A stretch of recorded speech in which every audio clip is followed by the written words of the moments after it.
家好啊，歡迎收睇狂日記啊！咁今日大家見唔見到點解有同時兩個畫面嘅？冇啊，我純粹想試下 iPhone 17 Pro、iPhone 17系列嗰個新嗰個功能啫。我識翻個樣，我唔想出嗰個樣，哈哈。好啦，講翻正題，呢度係邊度呢？係啦，呢度就鑽石山嗰個活水公園啊，新開嘅，11月尾開。咁就呢度幾方便嘅，因為隔離就係龍翔道啦，同埋巴士站。咁就大家參觀下呢度啦，同埋呢度嗰啲歷史啦，都幾有趣。有人影緊畢業相啊，好似係。咁就呢度咧，呢個就係屯馬線鑽石山站起嗰個新個通風樓啦。後面呢堆樓就係居屋嚟嘅，好似係啟祥同啟鑽苑冇記錯嘅話，係咯，都幾難得。地鐵上蓋唔係港鐵自己拉翻啦，起居屋。好啦，我哋慢慢行啦。好啦，行下呢度就係有塊牌寫住，呢度就係有個機槍堡嘅原址。陣間睇到重置咗個位噶啦，應該。咁就行下，應該最第一樣attract 到我嘅目光應該唔係呢個公園嘅本身，而係喺獅子山呢個方向睇獅子山。哇，幾正，好正。呢個啊，獅子山最佳觀賞影角度啊，幾靚啊呢度。好啦，行到呢度有塊大磡村嘅牌坊，係啦。不過呢，大磡村牌坊以前呢，即係好似屏山啊、下村嗰啲呢，雖然冇咁大塊，但應該係好似道門咁樣咁啊。而家 cut 咗，而家變咗矮滴滴咁樣，笑死。好啦，呢度就係有個活水公園嘅入口啦，英文叫咩 Water Feature Park， 係咯。好啦，頭先講起大磡村咧，咁其實都可以講下歷史嘅。咁大磡村以前就係位於新九龍嘅九龍13鄉之一嚟嘅。咁以前係俾一村姓劉嘅原居民住噶啦。咁但係問題係九龍13鄉嗰班原居民係冇新界原居民嘅權利嘅，所以即係冇得起丁屋啊、咩又剩嗰啲嘢，所以就好後來當啲一啲大陸落嚟嘅人都過嚟聚居，呢度變咗寮屋區咯。跟住到後期啲原居民都走散晒。另外呢，以前呢，未有龍翔道之前呢，其實連埋隔離荷里活啦，同埋星河名居嗰啲位呢，都係大磡村一部分嚟嘅，都係後來起龍翔道嗰陣時候先至一夜劏開咗兩半，然後嗰邊就率先收咗地起樓啊、起商場。呢邊係到後期起沙中線嗰陣先至清拆嘅啫。下面就係嗰個活水嗰個部分啦。咁我哋陣間落去睇下咯。我哋而家行到落嚟，呢個就係前皇家空軍飛機庫啦，係啦。咁就呢個 shape 都幾似模仿翻以前啦。咁佢保留到嘅應該都係一啲部分嘅鋼鐵結構嘅啫。咁啲鋼鐵結構點分邊係新邊啲舊呢？就主要睇巴媽係巴媽。嗱，咁頭先都講到點樣分新同舊鐵呢？咁呢啲紅色呢啲係舊啊？點解呢？嗱，第一你睇得到呢啲呢，即係擺到明生咗鏽或者比以前吸落嚟㗎啦。咁第二你見到頭先講話巴媽啊嘛，嗱呢啲就好清楚嘅巴媽嚟㗎啦嚇。成面都係寫翻一啲資料嘅，關於呢條鐵嘅資料。咁但係而家做支撐嘅梗唔係呢啲啦，梗係新嗰啲㗎啦。舊呢啲都係展品嚟嘅都係，就好似啲寫咗大陸字呢啲咧就唔係啦。好啦，我哋而家嚟到呢個就係嗰個前皇家空軍飛機庫，咁就係啦，呢個空間都幾大嘅。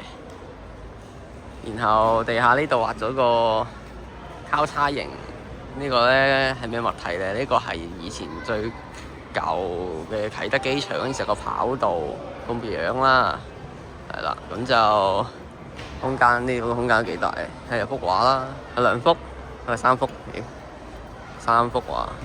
咁呢個空間都呢入邊，其實係咪可以攞嚟搞一啲文藝活動啊？即係嗰啲分鐘有啲小型演唱會都得喎。呢個位其實係咯，佢門口有塊牌都有講述翻以前呢度嘅歷史嘅。咁以前個飛機庫真係喺啟德機場邊嘅，跟住日軍嗰陣時候又搬咗過嚟呢度，跟住就後來英軍繼續用，但係就啟德機場搬整遠咗，咁就呢度冇用啦。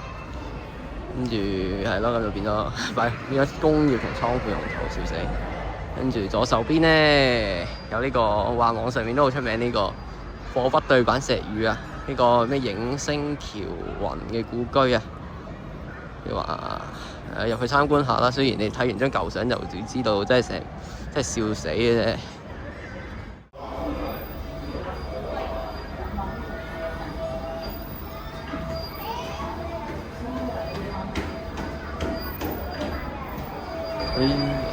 呢度有塊地圖啦，講而家啟德因為講鑽石山嘅，鑽石山個綜合發展區係咩樣啦？係啦，下面有3隻吉祥物啦，鑽仔、圓仔同靚仔。我唔知佢個名係咪有啲呼應翻以前呢度其中一條原居民村叫圓嶺啦，有分上圓嶺同下圓嶺嘅。上面呢度都 show 咗啲模型啦，你望呢個池度咧，即係隔離就係一個咩嚟㗎？通化磚，少少特色啦。不過顯然嚟呢度冇重置配套咯。好啦，咁呢度就係啦，呢邊就去翻飛機庫啦，跟住天橋直播出露台，仲要用啲咁嘅玻璃欄杆，我真係都唔知講乜啦，呢啲咩保育嚟？跟住隔離呢個就係遊樂場啦，幾多人？星期日幾多人過嚟玩？咁呢度就係嗰個機槍堡啦。前面呢個可能係啲保安嚟嘅，所以唔使理。咁係咯，成個得咗喺度咯。呢個日軍起嘅喎，呢個機槍堡。不過就唔俾你入，大家見到啦，入邊都擺啲鐵喺度，即係個結構都掹掹緊嘅。其實咁唔開放俾人都啱嘅。好啦，呢度呢條就係叫李小龍徑，係啦。咁就隔離有塊展板講點解關李小龍事嘅。哦，原來係佢跑車。OK， 雖然有啲夾硬，香港都難得揾個位講李小龍啦。雖然李小龍故居又俾人拆鬼咗，要去睇都話又要上廣州，一係去順德，真係搞笑嘅啫，真係。咁落到嚟呢度就睇活水啦，都幾死下喎。呢度一邊。呢度有一邊，咁但係啲水從何來咧？咁下面呢度有個渠務自戰市區嘅，咁可能有啲啟示。係啊，呢個就係渠務處嘅 logo。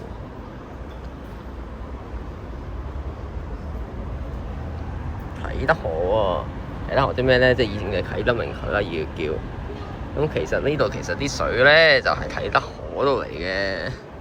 呢度就係啟德河上游流經嘅地方嚟嘅，以前咁而家整咗做公園，咁自然就整下啲美化咁樣啦。係啦，呢度其實就係流落去啟德河啲水嚟嘅，其實都係。好啦，呢個公園都大致上睇完啦。咁就其實呢頭先都介紹過3個歷史建築，其實都唔係原址嘅。咁就我冇記錯，呢個石屋就係原本居屋呢個地盤搬過嚟嘅，跟住飛機庫同埋頭先個機槍堡都係原本喺沙中線嗰陣時候搬出嚟嘅。咁就總括而言，我覺得個機槍堡同埋個飛機庫係 OK 嘅，但係呢個就呢間石屋，我覺得真係冇嗰人整嗰樣咯。其實，不過條片都未完嘅，因為要講歷史嘅話，仲有一個近近地嘅地方想講，就係我哋隔咗條馬路呢一邊石牆嗰邊嘅位，突然間開估。咁我哋而家行到嚟彩虹道遊樂場啦。呢個我哋頭先喺嗰邊行過嚟係啦。咁就呢度點解要講一講咧？咁查實呢，香港嘅所謂主題樂園有迪士尼，有海洋公園。咁其實再以前有麗園，但其實呢度以前曾經都係一個主題樂園嘅地方嚟嘅喎。以前呢度個位叫啟德遊樂場，係啦，咁就以前都係個細細地嘅主題樂園嚟嘅。呢個石牆就係以前嗰個主題樂園留落嚟嘅 feature 嚟嘅，其實都係。大家睇下啦。大家知唔知道呢度叫咩名呢？呢度係新蒲崗啦。但係我而家想講嘅歷史呢，就唔係新嘅，我想講舊嘅。以前嘅蒲崗村呢，都係九龍13鄉之一，咁就係背靠住山嘅一條俾九龍原居民住嘅村啦。咁大概呢個位置就係前面呢個位啦。呢個而家彩虹道體育館同埋個球場大約呢個位啦。咁以前就有條村喺呢度嘅，咁只不過後來因為日軍佔領咗香港呢，咁就要擴建機場，跟住就收咗呢度，成條村拆咗，跟住呢個山其實都呢度就係以前嘅山，但係就已經削咗啲啦，咁就攞嚟起機場。即係以前呢，你彩虹道包住連埋新蒲崗呢啲範圍呢，以前就係個機場嚟嘅，就係擺咗頭先皇家飛機庫嗰度擺地下嗰兩條跑道咯。咁就後來填咗海，就而家有咗依家嗰個跑道區。跟住呢度先至搬走，啲飛機先搬走咗去嗰邊，呢度先至有發展做工業區嘅啫。咁就呢笪地就後來起咗個遊樂場，跟住個遊樂場執咗，咁就變咗入埋變咗康文署呢啲咁嘅公園仔咁樣啦。所以前面呢度呢，有一個有啲飛橋嘅結構喺度，其實呢個又係以前遊樂場留低嘅嘢嚟嘅。咁大家見到呢個其實唔算大呢個地方，所以嗰陣時候後來又有麗園又有海洋公園，咁你話呢個咁噏耷咁細嘅遊樂場仲有冇吸引力呢？所以後來呢個遊樂場就率先執咗，跟住就後來到阿麗園執埋，海洋公園差唔多執。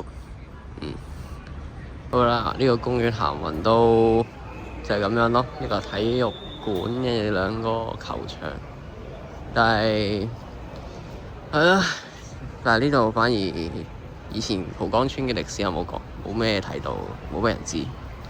而家蒲崗呢個名都係嚟得返，除咗新蒲崗同埋幾條路咯，蒲崗村道同埋蒲池里啊幾條，不過嗰邊嘅近慈雲山嘅就唔太關事，所以呢段歷史就好似隔離呢個街市咁樣永久封存，係咯，好似話而家個街市喺度等拆，但又唔知幾時拆，而家好似擺咩啊？擺單車啊？好似係搞笑嘅啫。香港啲工程都係拖多唔知幾耐先至用啦，好似3年就封咗成。好啦，我哋今日條片就到呢度啦。有咩地方想我行，想我講下啦，少少歷史嘅就歡迎 comment 啦，記得 comment、like、share 同 subscribe 啊。好啦，我哋下次再見，拜拜。